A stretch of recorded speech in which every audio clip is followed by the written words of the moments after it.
Marcus, dear, what on earth are you doing? Huh? What do you mean, Enid? Well, this is no home to raise a baby in. Everything's a mess. Do you never clean up? Honestly, what kind of wife are you if you can't even keep the house clean and tidy? My grandson surely has no hope with you as his mother. I'm doing just fine, thank you. The house might be a little messy, but that's simply because I didn't have time to clean up after Bobby this morning after breakfast. I was running late for work, so I needed to get him to the daycare. Excuses, excuses. Anyway, that's another thing. Why are you paying for daycare? So that he can be looked after whilst I'm at work? You do know babies can't take care of themselves, right? Of course I know that. I'm not stupid, you ignorant little girl. But why are you paying a nanny when I am here? I would be happy to take care of my grandson on a daily basis whilst you were at work. It would be much cheaper too, and I could teach him all of the things he needs to know. Look, that's very kind of you to offer, but I'm more comfortable with Bobby going to a daycare. My best friend runs the place, so I know he's good there, and it's on my way to work, so it's easy to drop him off and pick him up. So what you are saying is that you don't trust me and you think I'm a failure of a grandmother. What lovely sentiments. What? No, I never said that at all. I just think it's best if my son goes to a daycare instead. Well, what does my son think? Surely he'd want his own blood relative to look after his child instead of some stranger who could do God knows what. Marcus agrees with me. We both decided that it would be best for Bobby to go there. I bet that's a lie. I bet you bullied my son into agreeing with him, forcing him to send his kid to daycare just to spite me. I'm not trying to spite you. I'm trying to do what's best for my son. That's rubbish. You've always hated me, so you just want to hurt me and keep me away from my grandson. That's not true. But I'm not going to leave my baby in your care when you have your own life. You go out and about with your friends and grocery shopping and to the gym. Who's going to look after Bobby whilst you are doing all of that? I'm sure it'd be fine. I'd figure something out. See, I can't just leave my baby with someone who says I'm sure it'd be fine about his care. Are you saying that I don't know how to take care of a child? Have you seen your home? Clearly, the one who doesn't know how to look after a baby is you. You can't just leave things lying around. Plus, there were dirty dishes in the sink in the kitchen. How can you say that it's good for the baby? Well, because I'm in your house, of course. Why are you in my house? How did you even get inside? I let myself inside with a spare key, obviously. Gosh, you're so dim-witted. How long does it take to understand what's going on? Anyway, I've stopped by and saw how messy the house was, so I've cleaned everything up for you. Perhaps you'll learn a thing or two about being a good housewife if I show you how it's done properly. Look, Enid, I'm grateful you cleaned up, but I really don't appreciate you going into my house when I'm not there. It's kind of rude. It's not just your house. It's my son's as well. So, if I want to come by and visit him and my grandson, then I have every right to do so. Not really, as that is my house too, so I get to have a say who can go into it, especially when I'm not there. Well, I don't care. If I want to come and see my son, I will. You know, he's not even there. He's at work. So you've got no business being in my home. I've got to make sure that everything is in order for my grandson. I don't want him getting hurt or anything, which very well could have happened with the state that the house was left in. It was a few bowls and a couple of baby clothes. I'm pretty certain nothing could have hurt him. Well, now it won't, because I've cleaned up your mess. Look, I don't have time for this. Please leave my house. I've got to get back to work. I truly worry for Bobby, having you for a mom. I think he'd be much better off in my care. After all, you'd rather go to work than stay at home and raise him. No wife or mother should do that. This isn't the 1950s, Enid. Women can do both now. I love my son very much and I like working too. I can manage both. Now, I've got to get back to work. Please don't be in my home when I get back. But I want to see my grandson. Well, I've got the weekend off, so you can come over then. That's days away. I'm afraid that's the best I can do. When Bobby gets home, all he's going to be doing is having his dinner and then going to bed. He's always very tired after daycare, so he won't be in any mood to play with anyone. Ah, fine. But Marcus will be hearing about how you are treating me. Whatever. I've not even done anything wrong. You're trying to keep my grandson from me. No, I'm not. I'm just setting boundaries. You can't just come over whenever you want. I don't want you waking my son up when he's sleeping. Tell my son about this, though. Okay, I guess I'll see you this weekend then. Hey, Lois, I just finished talking to my mom, and she was quite upset with how you were speaking to her this afternoon. She said you were incredibly rude to her and that you were criticizing her ability to look after her son. That's kind of rude considering she raised me. Are you saying I turned out awful? Whatever she told you, Marcus, really wasn't the truth. So you're calling my mom a liar now?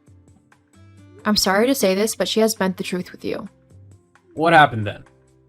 Your mom messaged this afternoon claiming that I'm a terrible mother and wife because the house was slightly messy. You know it was a hectic morning today and that we both didn't have time to clean things up. And do you want to know how she knew the house was a bit messy? How? She snuck into our house using her spare key, the one we gave her only for emergencies. But why was she at the house? No one was even there. Precisely. All I said was that I wasn't comfortable with her entering our home when we weren't there, and I also told her that she couldn't see Bobby tonight as he would be tired from daycare, and I didn't want her waking him up. I told her that I was off this weekend so she could come and see him then. But then she started going on about how she should have Bobby during the day and that daycare was a waste of time for him. We both agreed that our son would go to daycare because it was easier for both of us. Jeez, I know my mom can be a bit of a handful, but she really said all that?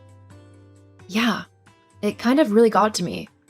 What if I really am a terrible mother to Bobby? What if I'm doing everything wrong? Hey, you're doing perfect as his mother. You don't need to worry about anything. I'll have a talk with my mom and set her straight. She shouldn't be saying those things to you. But you really are a great mother, okay? Thank you, Marcus. Of course. Now hurry home. Me and Bobby are waiting for you. I'll be home soon. I love you. I love you too. You little witch. You've turned my son against me. How could you? I've not done anything, Enid. I only told him the truth of what happened yesterday. That's all. If you don't like how things have turned out, then maybe you need to change your attitude a bit. I'm the one who needs to change your attitude. I think you're the one who needs an attitude adjustment. To turn my own son against me like you did is unforgivable. Next thing I know, you'll be turning my grandson against me too. I wouldn't do that, Enid. It's up to Bobby to determine who he likes or doesn't like. But seeing as he's only a baby at the minute, I'm happy to let you two build a relationship until he's old enough to choose if he wants to continue with it or not. But that doesn't mean that you get to dictate when you see him. Bobby is my son, so you'll have to stick to my rules. We'll see about that. What? What do you mean by that? Enid?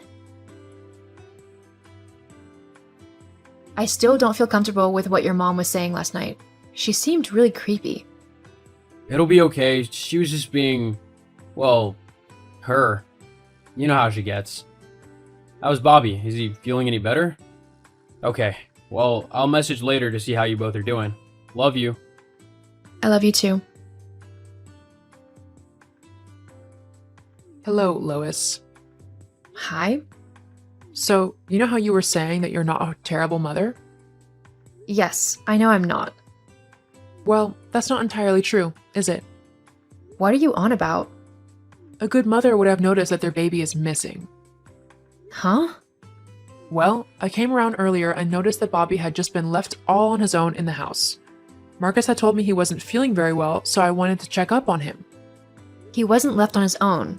I really don't know what you were on about. He was just left in the living room. You were nowhere about. I felt so awful for him that I just had to go in and get him. Bobby and I have been happily walking in the park for the past hour. A good mother would have known this. She would have noticed that her baby was missing and she would have been looking for him. Take the baby back. No. Bobby and I are having a lovely time. Yeah, okay, but there's just one little thing that I think you should know. What's that then? That's not Bobby. What? The baby you have? It's not my son. That's not true. You're just trying to trick me. I'm really not. And how would I know that? Because my son is currently lying in my arms fast asleep. I don't know whose baby you have with you, but I suggest you take him back ASAP. Otherwise, you could be charged with kidnapping. But this is just an honest mistake. I'm sure if I explain it to the woman, we'll just have a laugh about all this. I doubt it. You stole a baby. If I were that mother, I'd have you charged for kidnapping immediately. Just to let you know that if you ever tried to do that with Bobby. Oh God, oh no, what should I do?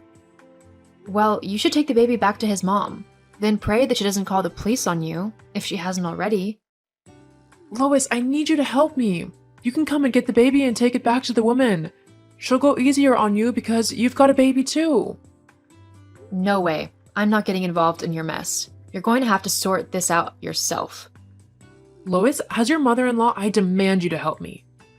No, you're in this mess because you wanted to take my baby.